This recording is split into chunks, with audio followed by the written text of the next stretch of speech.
Chapter 7. 22! 22! Blue 17! Francisco called. I stood behind him watching the defense shift. We were an hour and a half into another grueling practice. The air was dry and dusty, and the Arizona sun was blazing, even though it was November. Sweat poured down my face inside my helmet. This was hard, but it was nothing compared to what I'd been through at school that day. The glances, the whispers, the fear. Julia's face came back to me again. That look that squeezed my heart and wrenched my gut. It was a look I'd seen all day in the faces of my classmates. All except Adam, who'd been the only one to talk to me, to sit with me at lunch. Everyone else seemed to believe that I was some radical Islamic terrorist. I didn't have anything against Islam. My mom's younger brother, my Uncle Rahim, he was more religious than my mom was. He took me and Darius to a mosque when we were little, and I remember the men on their prayer mats, bowing and muttering their prayers. But my family wasn't religious. We celebrated Christmas, not Ramadan, but mostly because we liked giving each other presents. We didn't go to any church, Christian or Muslim. But nobody cared about facts. They'd already decided I was Muslim, and that I was going to turn on America just like my brother had. I steamed underneath my football helmet. I had 7 more months left until graduation, and then I would be off to West Point, and they would never have to see my Arab face ever again. I shook my head. Persians weren't even Arabs. They were 2 different things. But like I said, nobody cared about facts. Sit! Hut! Francisco called. The ball snapped. Francisco dropped back to pass. I blinked, tried to remember where I was, what I was supposed to be doing. I stepped up a second too late to block. Wham! Omar, the linebacker, absolutely plastered me, knocking me off my feet. It took me a few seconds to get my wind back and sit up, and by that time, Francisco had already thrown the ball downfield and the play was over. I shook my head, trying to see straight again. That knock from Omar had been a cold reboot to my system. We weren't supposed to hit that hard in practice, but I knew it was more my fault than Omar's. My mind was everywhere else but here. Wolf Blitzer's face on TV, Julia's face in the school hallway, Darius's face reading a terrorist screed halfway around the world. Coach Reynolds blew his whistle and I pulled myself to my feet. Nobody offered to help me up. "Smith!" Coach shouted at me. "No doubts, no second guesses, no distractions, right?" Easy for him to say. I nodded to let him know I'd gotten the message and came back to the huddle.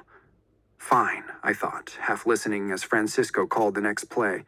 School was going to be tough. Practice was going to be tough. Life was going to be tough from here on out. But I could be tough too. I'd been tough all my life. I'd had to be to keep up with Darius. He was 8 years older than me, and 8 years is a long time in kid years. He was a giant to me. We'd played together a lot, the way brothers do, but there were other kids Darius's age in the neighborhood, and he liked playing with them too, especially football. I was way smaller than Darius and all his friends, and they never wanted me in their games. "Go home, Cameron," Darius told me one day when they were picking teams. "I want to play too," I whined. "You can watch from the tree," he said. "I don't want to watch. I want to play." "You're too little." "I am not." I started to cry and pitch a fit. "If you don't let me play, I'll tell Mom and Dad." The other kids rolled their eyes and begged Darius to come on and start playing, but I turned the crying up to 11. Darius huffed and dragged me away by the arm. "Stop being a baby," he told me when we were away from the other boys. "I'm not a baby," I protested. "Then stop acting like one." I sniffled and dragged the back of my hand across my nose. "I want to play." "You're too little, Cameron." "I don't care." Darius huffed again. "Okay, fine. You want to play? You can play. But if you get knocked down, you can't cry. You don't get the ball, you can't whine. You get scraped up, you walk it off. You understand? If you're going to play with the big kids, you can't be a baby. You have to be tough." "The strongest of the strong," I told him, still sniffling. "The bravest of the brave." He frowned like he didn't think I could do it, which only made me want to show him all the more, to prove I could be tough enough. That day, everything happened that Darius said would happen. I got knocked down, scraped up, and I never once got the ball. But I did what I promised. I bit back tears, I kept my mouth shut, I wiped off the blood and kept playing. And the next day, I came back, and the next day, and the next. And pretty soon they were giving me the ball, really including me in plays.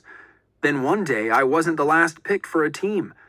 Those games with the big kids were how I got to be so good at football. Those games had made me better, tougher, and I was going to need that toughness now. Every last bit of it. The center hiked the ball. Francisco dropped back. Omar came right at me. This time, I was ready. I met him with my shoulder, knocking him away. He bounced back at me, pushing, shoving. I could barely get an arm in to block him.